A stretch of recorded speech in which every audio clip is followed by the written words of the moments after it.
always, you are awesome for joining me today on From Dirt We Grow. I am Stephanie Kendall, and I'm happy to have you tuned into the place for the truth and the deep dives into the real issues that it will take to make real changes. Be sure to stick around as this episode, I promise, will be educational and enlightening. But before I introduce you to today's esteemed guest, you know the drill. If you have not already, go ahead and hit that subscribe button for me, or anytime you feel the content resonating with you would be a good time. Thank you very much. And share, share, share. Use that comment section because this is a community collective space. Let's grow together. All right. All that out of the way, I want to introduce you. I want to welcome to the show and say hello to Mr. Dennis Brennan. Hello, and thank you so much for being here. Oh, well, thank you for having me. It's a pleasure to be with you today.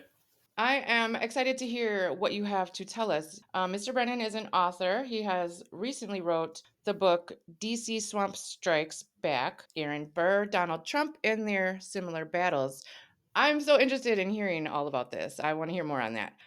First, though, if you could just give us an idea of who you are, maybe why you're here with us today. Sure. Um, I'm an attorney and an author. This is my first book, and it comes from being a fan of Donald Trump, really, but also reading a book that a friend of mine wrote about Aaron Burr.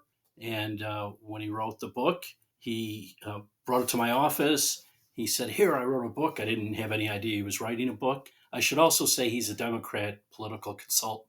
So we don't see eye to eye on a lot of the political matters, but he came back a few weeks later, asked me what I thought about the book. And, because, I wanted to be truthful, I said, great book. It was a well written book, but I said, I think you missed the whole story here. The trouble that Aaron Burr had is exactly what Trump is going through. And this was prior to the election. So, Trump hadn't been elected for a second time yet. And he looked at me as if I had, two heads. Often how people of different parties look at each other around election time. He's looking at me like I'm nuts. And I can't imagine how he missed this whole story. And we talked a little bit about it. And I said, well, fine, then I'm going to write my own book. And I think he probably thought, no, you're not. It's not that easy. But I went ahead and wrote it. And He doubted you. I think he did doubt me. Yeah, he looked at me like, "What? You're not doing that." Because he said it took him 3 years to write his book, and I thought, "Wow, I got to do it faster than that." Because three Can't have him years. upstage you, huh? Well, in 3 years, nobody will care. Now I'm out there trying to spread the word that it's available, and let people know where they can find it and that sort of Yeah, thing. where can we find it?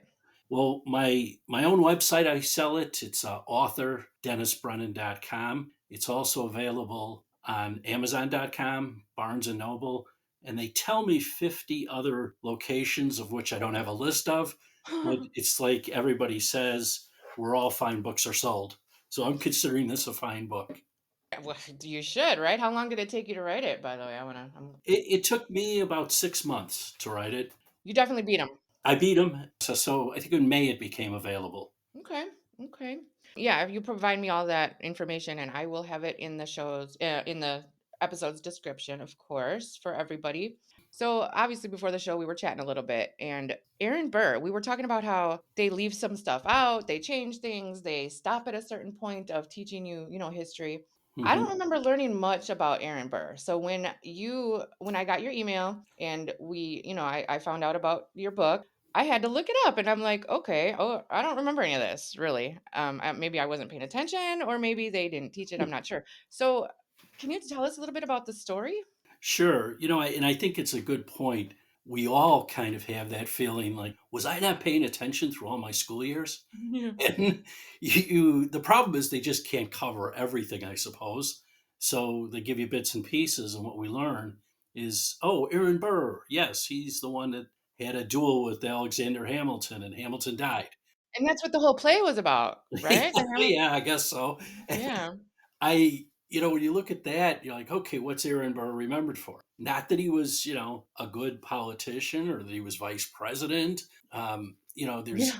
I think my research shows, and I think others have shown this, they've written about him also, that without Aaron Burr, Thomas Jefferson wouldn't have won the presidency. The, Mm. the first time Jefferson ran, he lost to Adams, and Burr was his vice president candidate. A Mm. lot of people, were blaming Jefferson for taking Burr as a candidate because he was kind of an unknown guy. Mm. Nobody even knew what party he was with. Kind of like Donald Trump, when he first entered the scene, people Yeah. wondered, is this really a Republican?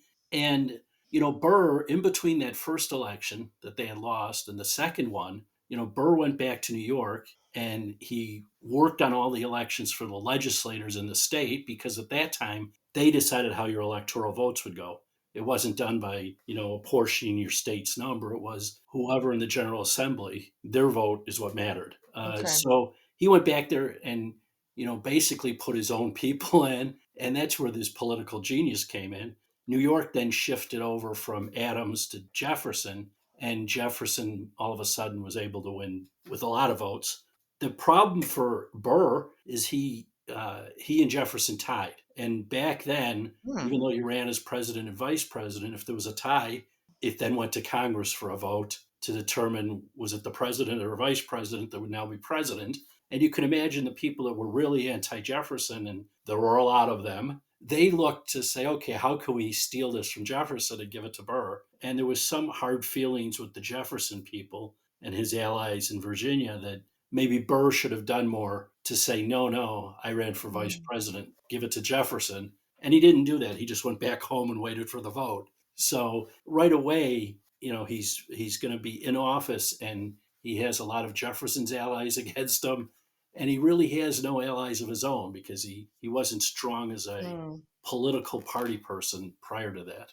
Yeah, he wasn't known yet. Right, kind of, and I see the similarities. Like you see Trump come in, and even the Republicans were wary of him that are in office. A lot of them really didn't want to work with him, and certainly the Democrats, I think, surprised him by being so anti-Trump. Mhm. It's funny we see now, like with well, it's kind of sad too with the Tylenol story. Mhm. You have Trump saying, "Don't take it if you're pregnant," or at least that's the clip they keep playing, and Mhm. you have videos of young women who are pregnant ODing on Tylenol or like swallowing bottles. What are you doing? Only because Trump said don't do it, you're going to do the opposite, even though, I haven't seen that. oh, yeah, there was one story. Is There's a it woman. is it real though? Like, is it Yeah, there was a story. There's a woman, and I forget what town.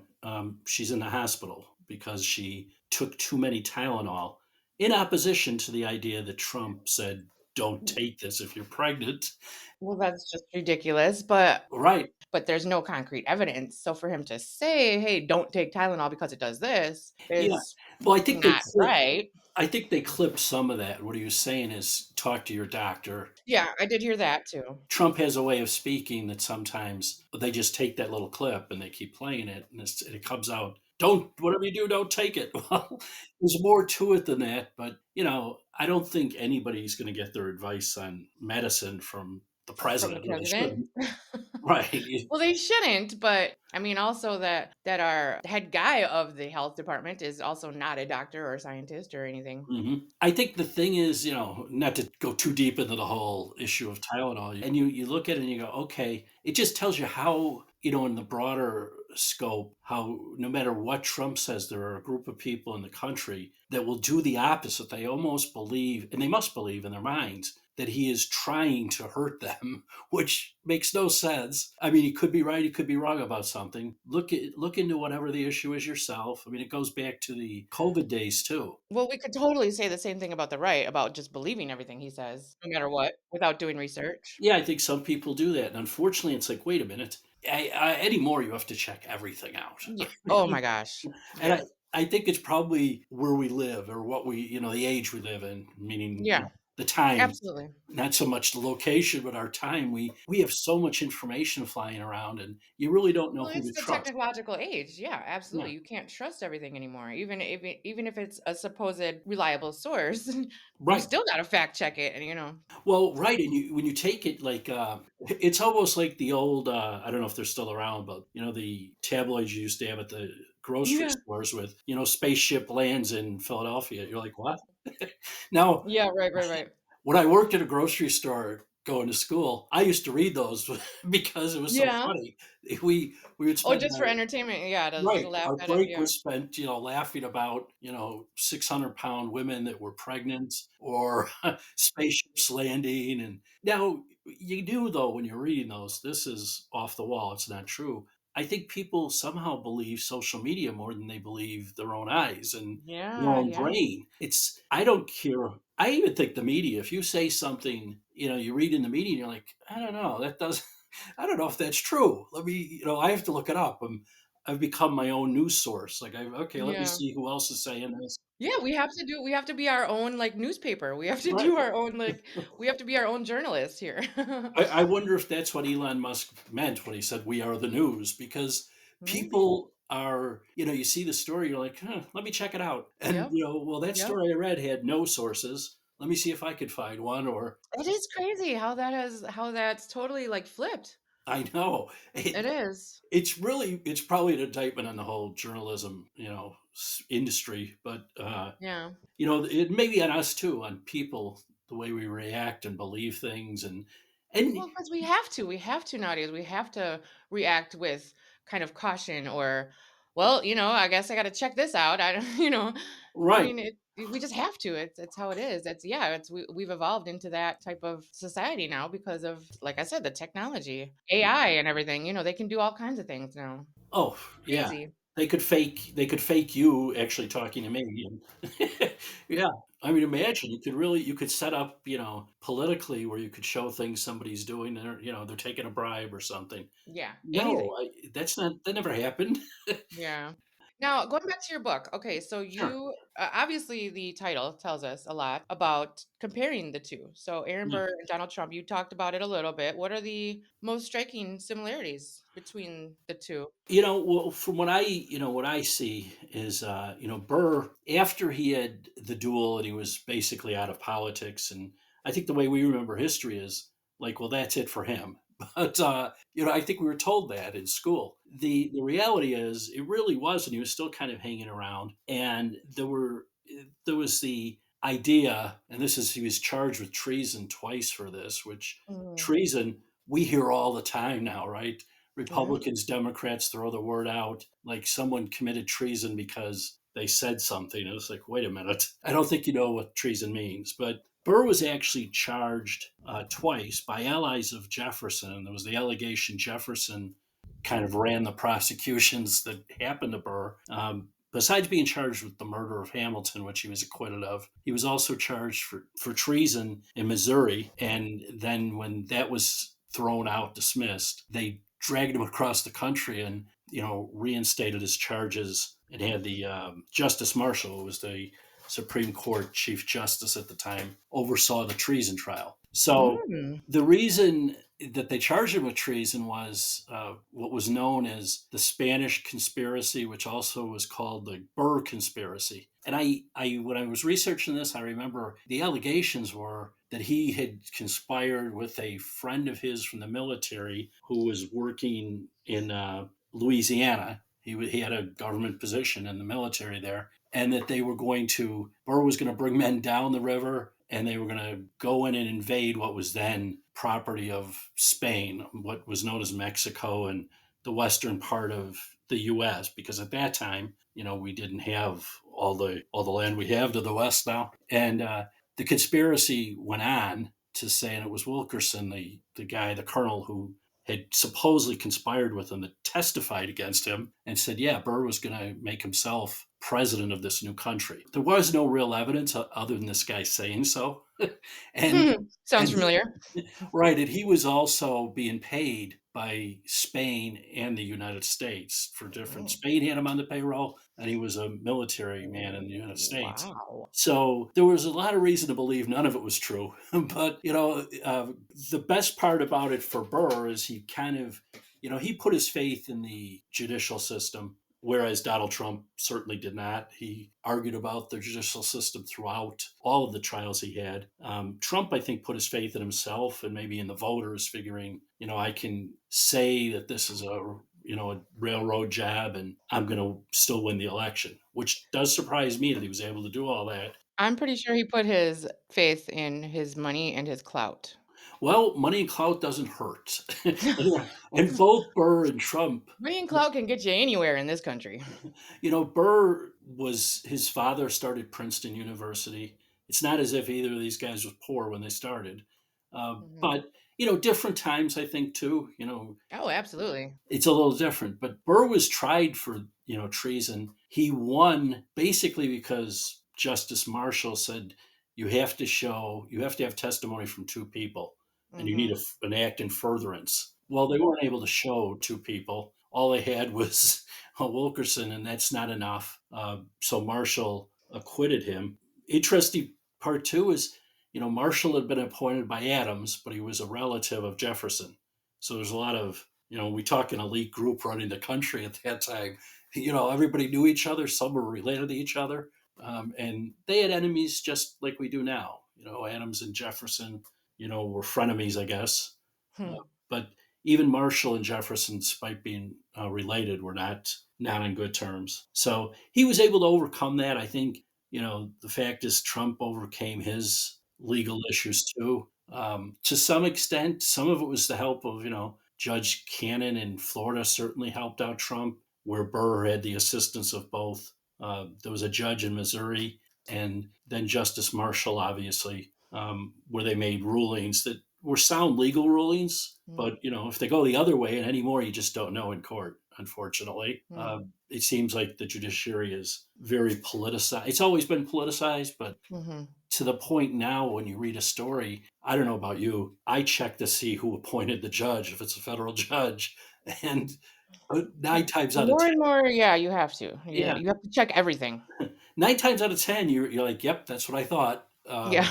No matter which way it goes, and Right.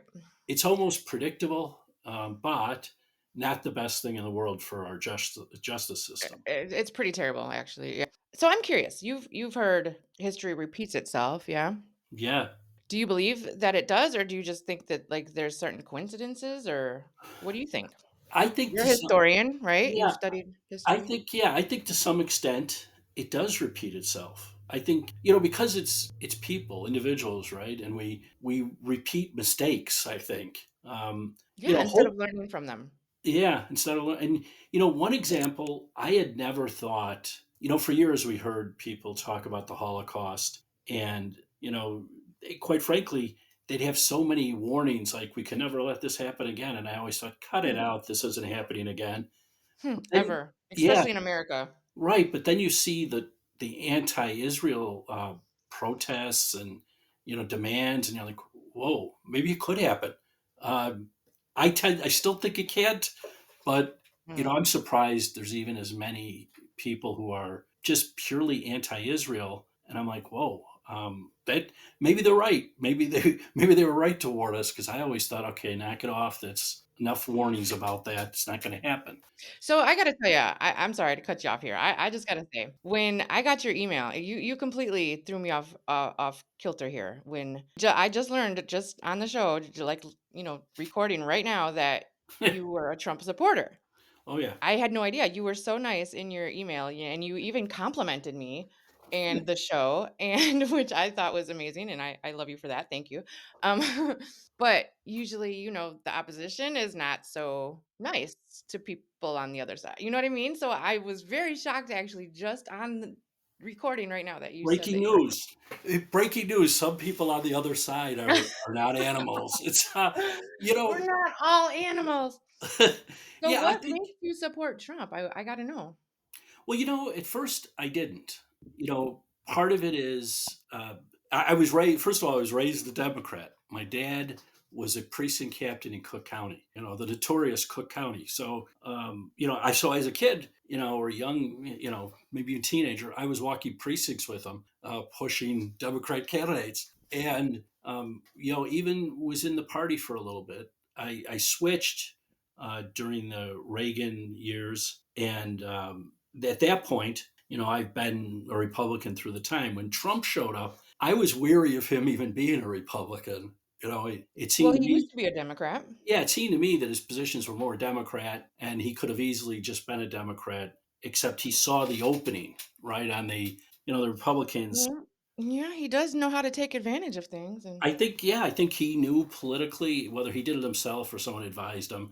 Hillary Clinton probably had that wrapped up in 2016 on the I left. can almost guarantee you he is not smart enough to figure shit out on his own, so Well, he's they gave credit to, Bannon and, who was the other guy? I forget several other people who don't seem to be around anymore, but, Yeah, because he doesn't need them anymore. He well, I uses think people for what he needs them for, and then it discards them when he doesn't when they're done with their job, with their role in his whatever he's doing. yeah, well, that's isn't that government though? People come No, no, it shouldn't be. It's a ruthless businessman, which is what he is, not a politician, you know? out. So he's treating the country like his business, and that wasn't very successful. So, Well, some of his business was successful. I mean, he has well, made a lot of he had a money. failed casino, he had a fake college, he had 6 bankruptcies, he I mean, that's not a good resume. Well, I think but when you bankrupt companies, not that I've done that, by the way, but I know at that level, you see these companies that reorganize and they still survive. Do you feel like Obama's administration was divisional? I think, yeah, I do. I think it was Why? well. I think there were things he did wherein he was supposed to unite. I mean, that was the whole point. Remember there are no red states, there are no blue states. I mean, he spoke beautifully, but I think what they were doing wasn't beautiful. And I think a lot of Like the what?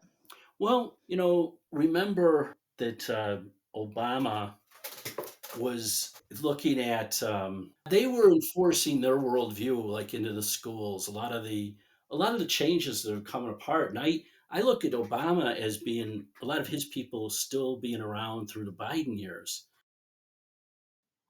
So what policies do you not like that Trump is doing? Are you against his policies or him as a person? Or Both. He is a horrible person. I mean, I'm thinking like you probably never met him. I'm going to guess, right? Because I most don't have to meet him to know he's a horrible person. I mean, there's things that he's done that I can't say on YouTube, but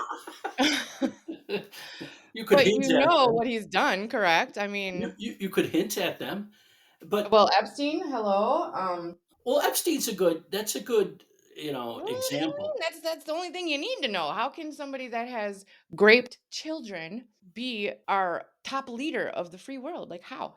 How can he be so hypocritical as to be a 34-time felon? I know this is beating a dead horse, but this is where it is. This is what it is. And your whole almost base your whole administration on criminals. Do you see the irony? So you want me to answer that one? Oh my gosh, please tell me something. Yeah. I think the people. I think first Trump doesn't believe those are valid convictions. I don't care. It's convicted. It's not charges. It's convictions. Well, right, no doubt about that. But in my book, you could see what I think of those charges and how they're easily dismissed. I think more important. 34 of them. Yeah, more well, that's just it's one act, though. You're taking one act and turning it into 34. It's putting the amount of money that you paid to your attorney to give the Stormy Daniels in a column saying legal expense. That I multiplied 34 times is what the charges are. okay. We don't think that's valid. I don't do you know that that doesn't matter? Like What do you if mean? you're convicted, okay, so if I'm convicted tomorrow of murder, I'm Yeah. going to gather a whole bunch of people and be like, you know, that doesn't seem valid. That doesn't seem right. And then I'll just be like, yeah, that so it didn't happen. But I would say if you take, that theory, that people have been wrongfully convicted. And just, I mean, even people who, you wouldn't know by name. We've had a lot of overturned convictions and people can think whatever they want of it. But at the time, and I remember this as a young, law student, they had a program with the state's attorney's What haven't you done? office. Well, not much really, but they had a program was called 7-Eleven internships, which is you basically clerked there and you were able to do trials and with the state's attorneys, and you'd see a lot of the trials and it's felonies, so we had murders and all kind of robberies and so forth. I could tell you every single time the state's attorneys thought these people were guilty, and some of the defense attorneys thought they were guilty too. But, some of those cases in that building were overturned, and it's the fact that you're convicted doesn't mean it was rightfully convicted. I think No. people have to take a look at that. And I think, for Trump, the the public decided those weren't valid convictions. It's not the public's job to decide that. Well, the I mean, voters, for the specific ones that do decide it, yes, the jury, yeah. but as, overall public, it's not. I wouldn't want to put my life in the hands of any jury, honestly, because you look at it and you think, sometimes you wonder, like, how did they come to that conclusion?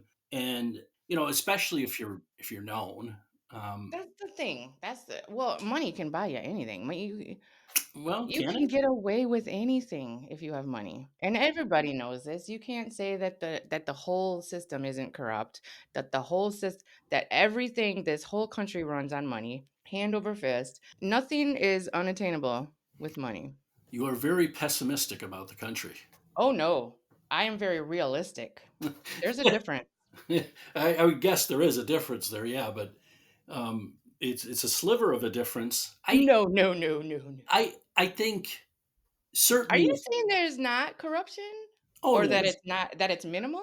no, I think there's been corruption from the beginning of time, right? I mean, Uh-huh. you can go back to the times of Christ, what Uh-huh. what he was sold out. So, 50 So pieces of what about silver. now? What about now? I Mhm. I think we've always had corruption. I mean, hell, living in Illinois. Did you grow up in Illinois? Oh yeah. Yeah. And we're at a point now where we have I don't know there's so many different estimates, but let's say there's 20 million individuals who are illegally in the country. The you know, the question becomes, Trump was elected and I think most of his supporters would say, "Yes, deport them and stop people from coming in." Well, he did stop people from coming in. They are deporting people, but those on the other side have a true belief, I think, that we shouldn't be deporting people. And we should just, I don't know if they think we should let everybody stay. They haven't really been clear on that. No. I can clear it up for you. Go ahead. All right. So, the issue that we are having is not deporting illegal immigrants. It is the way it's being done. First of all, without due process, another dead horse that's being beat. But that is a huge thing because it is part of the frickin' Constitution. Due process is everybody on American soil. Illegal, nationalist, whatever you are, whoever you are within our borders, due process applies to you. So that is the main issue we're having with it. Also, the people that he is targeting, 71% of them have not committed crimes.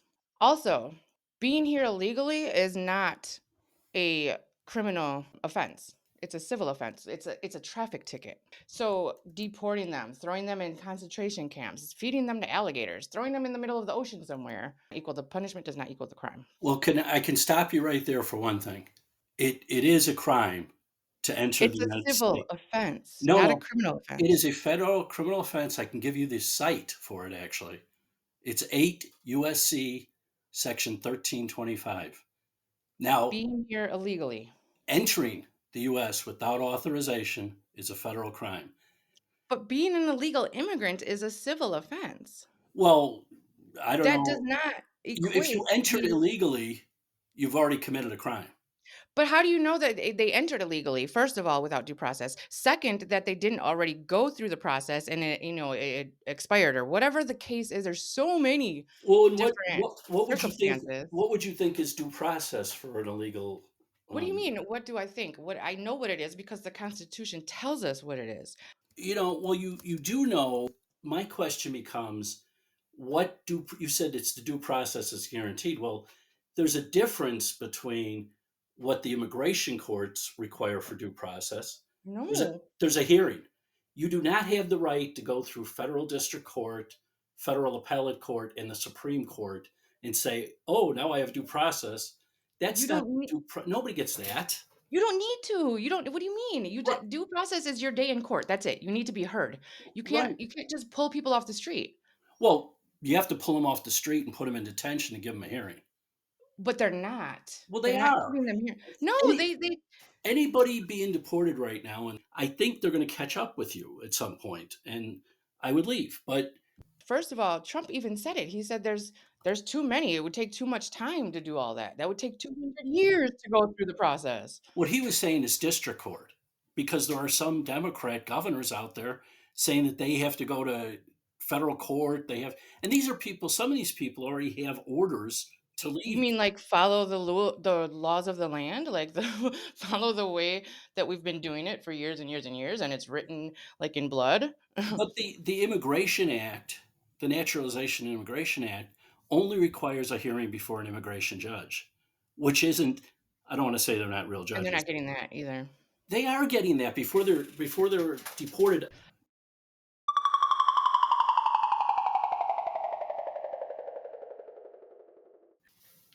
I want to thank you so much for being here, Mr. Dennis Brennan. You were an awesome opponent. No, you were great here. And please tell us again about your book before we go. Yes, I hope people, no matter what side of the aisle they sit on or support, hopefully they support both sides at times, that they pick up the book. It's called DC Swamp Strikes Back: Aaron Burr, Donald Trump, and Their Similar Battles. It's available on my website, www. I don't know if you have to say that anymore. AuthorDennisBrennan.com, and also Amazon, Barnes and Noble, where books are sold everywhere you can find it. And I'd appreciate it. And you can either scream and yell about it, or you can say, boy, that guy is awful bright. It'll be one or the other. Like we said, there's no middle ground Yeah, these days. But we'll try. We're going to try to move everybody to the middle, though, where they yes, go, that's what we're well, trying to do. some of Bring this is, everybody together. yeah, some of this is okay, but some of this is crackpot. I don't know. Yeah, yeah. Radical, as they like to say. Right. Um Radical. nowadays. But yeah, thank you so much for being here. You are no, seriously, you're an awesome sport. I love finding people that I can disagree with without a shouting match or hating each other at the end of it. So Hey, I like you more now. oh, thanks. Oh God, it'll make my day. No, but yeah, thank you so much for being here. And I hope you will come back and join me for another show. We will see you next time then. So for everybody out there, thank you so much for listening. And don't forget to check out the episode's description and find out where you can find Mr. Brennan and his book. And I will see you next week.